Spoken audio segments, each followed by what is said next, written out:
He was determined to win, and he did.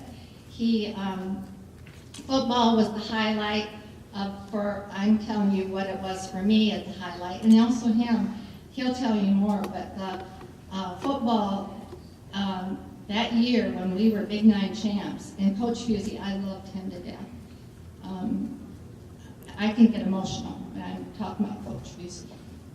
And when Nelson got a scholarship to go to the University of Michigan, I was so proud of him and so lonesome for him that he ended up asking me to marry him. He had a scholarship, so I also helped him put him through school. And but him going to the University of Michigan and for him to be so successful there, and I was able to go to Minnesota and watch him. I flew in an airplane for the first time, and I was able to watch him stand on the podium, 5th place in the Big Ten. He had run those hurdles. The intermediate hurdles are really hard to run. It's a whole track. And I'll never forget that experience. So we share that experience together. And I am so proud, Nelson, to be able to introduce you to this group of people. Thank you.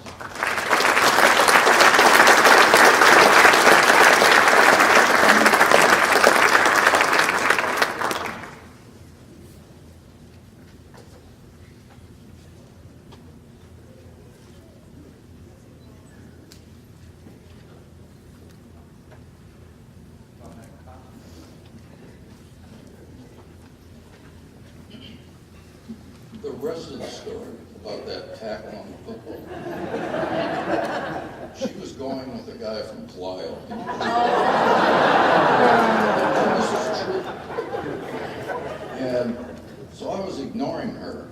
I had her eye on her for a long time, but she was going with a guy from Clio. We played Clio that night, and I pounded that guy all night. And the real truth is, she took me down because she was mad about what I'd done to her boy.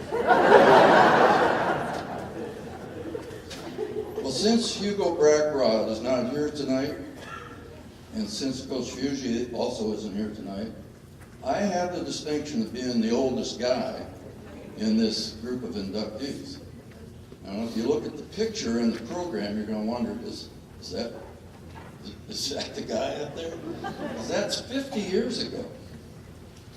And I've got a short joke and then I'll move on and get serious.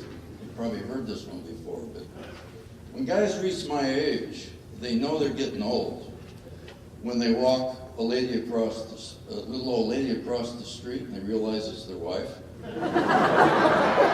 However, as you've already observed, that hasn't happened to me yet, because when I get across the street, I always get these compliments about what a lovely daughter you have. They call me Sir and Mr. Graham, but, you know. Seriously, I'm going to try to be brief, but there's things I've got to say about at least 4 individuals, 2 of which are my parents. You know, none of us, at least to the best of my memory, I did not get to choose my parents. God did that for me, and it was a great gift. I would have not done as good a job as he did. My parents, you know, first of all, their genes were given to me, and I was able to have the physical abilities and mental abilities to be an athlete. I mean, you're born with that stuff. I had nothing to do with that. It was just who I was.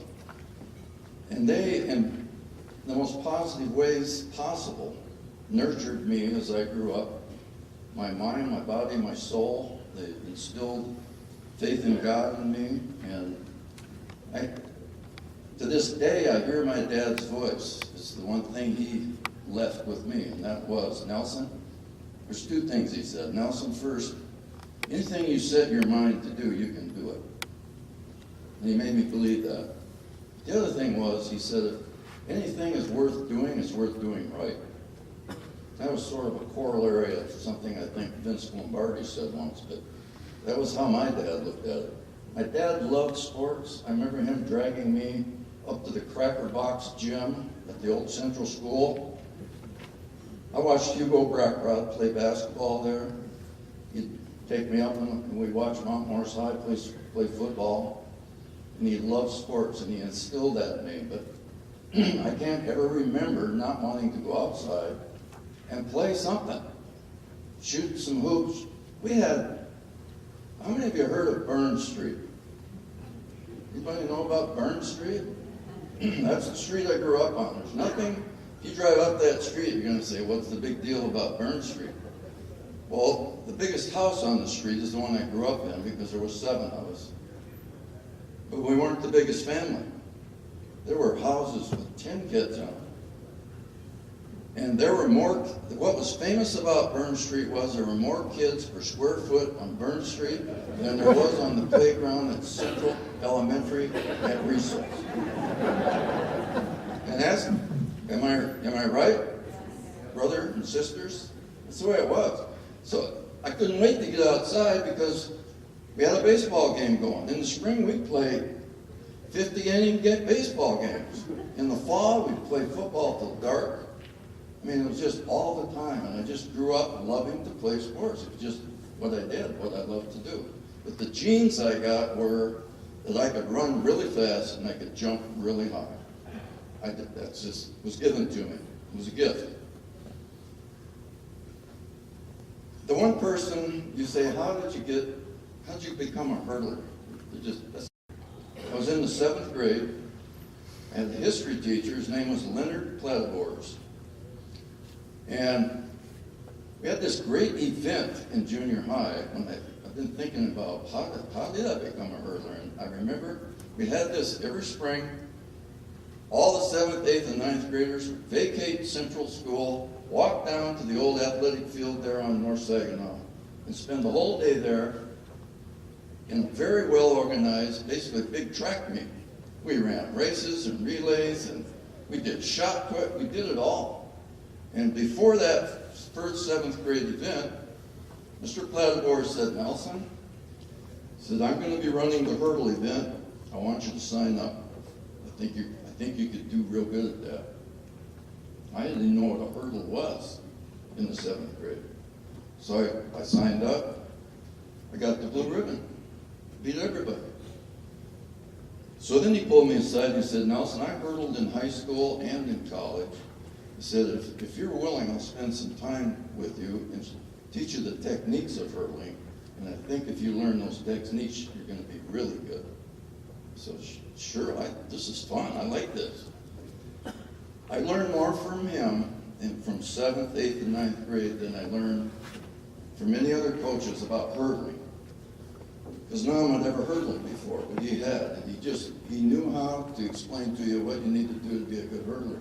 The time I was a sophomore in high school, I was pretty darn good at it. And so I just stayed with it. So I got to thank him for instilling in me a desire to do that. And then, of course, I have to mention Coach Fusey, don't I? I mean, I got to play on that football team, which was just incredible. We won every game. He was a special man in my life. I always think of him when things get tough. Because I remember hearing that expression that it's not whether you win or lose, it's how you play the game. When I heard that expression, it made no sense to me because I did not like to lose. And I didn't very often. And when I did, I hated it. And after one particular football game where we'd lost, I was sitting on the bench crying over it. I was so distraught. And Coach Fusey sat down beside me, put his arm around me, and I looked at him, and he was crying too. He said, Nelson, this isn't going to happen next year. And next year, he taught me that, as Vince Lombardi used to say, winning isn't everything. Winning is the only thing. And you can hear that expression and think that's extreme. But what Coach Fusey did was teach you to practice as a winner and play as a winner. Now, it didn't mean you were always going to win, but it meant that your attitude was a winning attitude. And if you lost, you just get up again and you do it again and you figure out why you lost and you go at it as a winner. I think lastly, I'll speak to how did I get to the University of Michigan. That was a fun experience, a funny experience. I'm sitting in study hall. I'm already signed up to go to Michigan Tech, it was called in those days, way up in the Upper Peninsula. I had no visions of Big Ten or thinking I could even make it at a school like that, let alone afford it. I get this note from the study hall teacher that says, you need to go down and see the principal, who was Ron Bigelow at the time. And going to Ron Bigelow's office was a scary proposition. Because you usually didn't go there unless there was a problem. So my mind's racing. What have I done here? So I go in his office, and Betty Noy ushers me in and sits me down, and Mr. Bigelow's on the phone. And he looked at me with this funny look. It was half of a smile, and it was just a smirk. And it didn't look like I was in trouble. I couldn't tell what was going on here. And he said something about, yeah, I think you can handle that. And then he said, Nelson, I have the head track coach from the University of Michigan on the phone, Don Cannon. He'd like to speak to you. Just been talking to him. So I get the phone. Don Cannon says, Nelson, your principal thinks you can handle the academics down here. And he said, I saw you run last Saturday, and my hurdler is graduating this year. I need a hurdler. I've got a 4-year scholarship. What do you think? Now, I didn't need to go home and spend a week thinking about that. I did pause because I couldn't believe it was happening to me. But he had me right now, and the rest is history. But that's my story. And I couldn't be more proud to be standing here tonight with all these other people. I'm just in awe when I read what they've done. But I'm especially, it's unbelievable. If somebody had told me when I was 18 years old that 50 years later, your name would be on a list right below Pete Fusey's name, a man that I worshiped and I loved. And here I am, with him, getting the same honor as him. And I am so humbled and so grateful for being chosen to be part of this. And I just thank all those who are part of it. Thank you.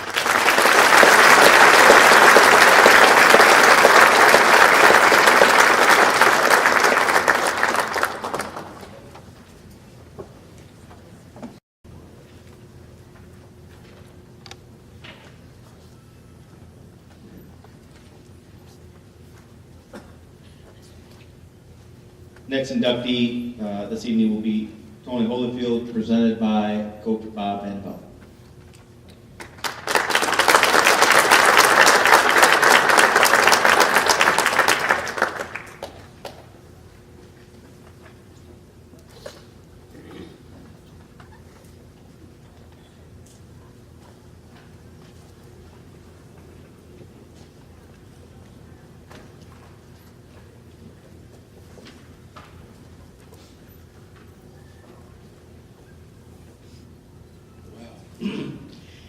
Yes,